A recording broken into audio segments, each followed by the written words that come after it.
Fernanda Manhota, já vamos voltar a conversar contigo, porque outro assunto internacional também está com uma enorme repercussão. E olhem essas cenas, mais de 1.000 migrantes saídos do Marrocos chegaram nadando ao território espanhol de Ceuta, no norte da África. Ceuta, junto com Melilla, é a única fronteira terrestre da União Europeia com a África. Ambas as cidades registraram um aumento nas tentativas de travessia por migrantes que buscam chegar ao continente europeu. O ministro do Interior da Espanha viajará a Ceuta amanhã para se reunir com autoridades locais e chefes de segurança.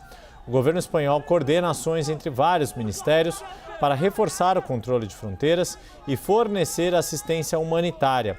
Segundo o líder regional, Juan Vivas, cerca de 300 pessoas chegaram ao território espanhol diariamente. Imagens impressionantes mostram o momento, olha só, em que os migrantes chegaram nadando. Centenas de pessoas atravessaram a fronteira a nado e entraram no território espanhol. Segundo a Guarda Civil, aqueles que não chegaram pela água escalaram as cercas na fronteira. As autoridades não forneceram um número exato de quantas pessoas fizeram a travessia. E a gente vê, Yuri, nas imagens, pelo menos nessas imagens que a gente vê e nas anteriores, praticamente só homens, né? Porque você não vê mulheres também. Só notei isso, assim. A gente sabe que é uma travessia bastante perigosa, é muito desafiadora, né? E a nado, é uma loucura. Entre os imigrantes que chegaram nadando está uma família com 5 crianças. Olha a imagem.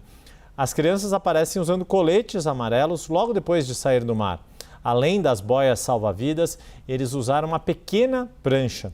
A chegada dos migrantes sobrecarregou a Guarda Civil e levou as autoridades a deslocarem a força militar. Cerca de 60 soldados, uma unidade de mergulhadores e uma embarcação militar vão ser enviados para ajudar nos esforços. Outras imagens mostram os imigrantes amontoados perto de uma cerca na fronteira.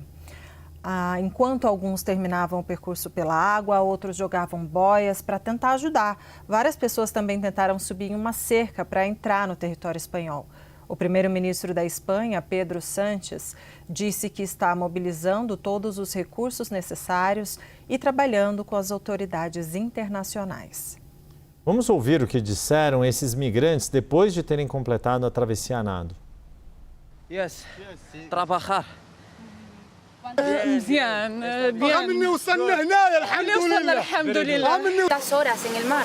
2 horas. 2 horas. Sí. Mi hermano pequeño.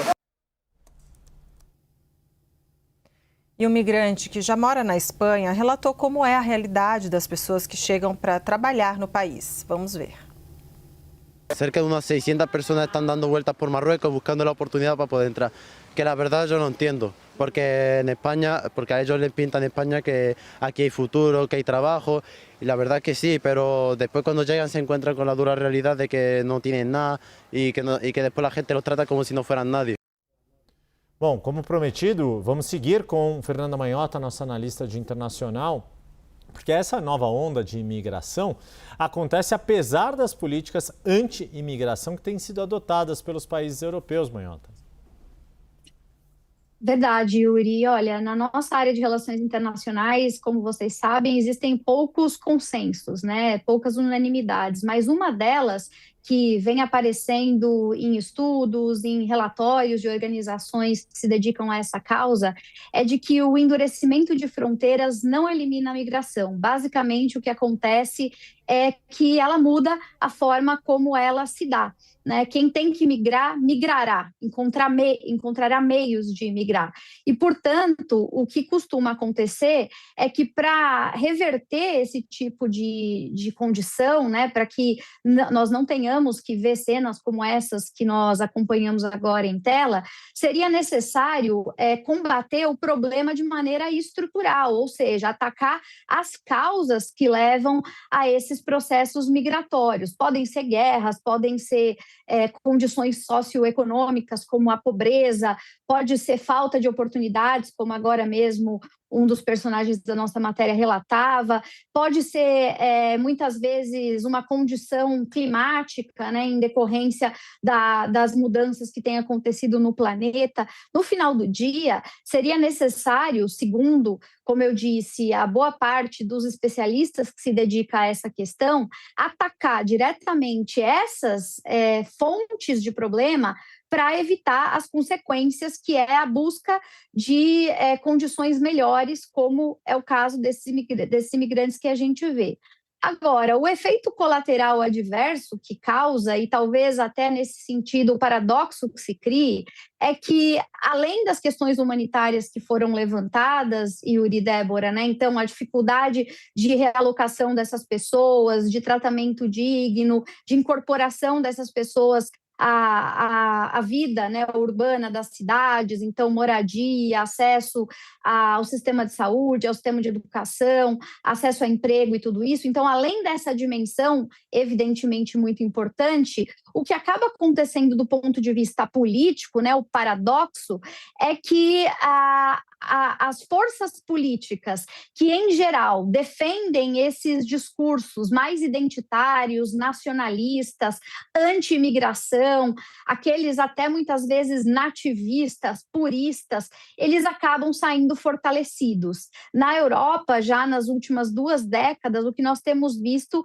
é o fortalecimento da direita em vários países e, portanto, como resposta a esse movimento, de novo, o endurecimento dessas medidas. Então, é um ciclo vicioso difícil de desfazer, porque as pessoas, enfrentando dificuldades, vão se submetendo a condições de travessia cada vez mais desumanas, inclusive fortalecendo muitas vezes redes internacionais de tráfico de pessoas, se submetendo a riscos cada vez maiores, porque os custos vão ficando mais difíceis com medidas mais rigorosas.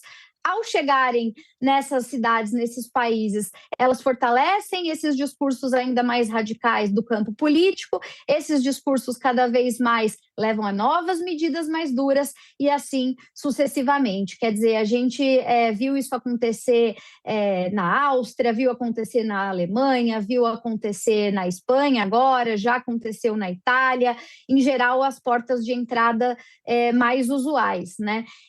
E a tendência é que isso se repita indefinidamente num modo cíclico, como eu ia dizendo, garantindo, né, que infelizmente a gente tenha de tempos em tempos novas levas como essas que agora chegam e nos chocam mais uma vez.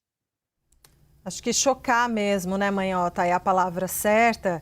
E assim, o primeiro desafio, o grande desafio é fazer a travessia, como você disse, até se arriscando e tudo mais. Só que os desafios não param, né, ao chegar em solo espanhol, porque os desafios seguem de como se estabelecer nesse relato de um migrante que foi para a Espanha. Ele fala, olha, a gente é tratado aqui como nada, né, e das dificuldades disso e até de aceitação. Muito obrigada por hoje, Fernanda Manhota. Sempre um prazer ter você aqui. Bom trabalho.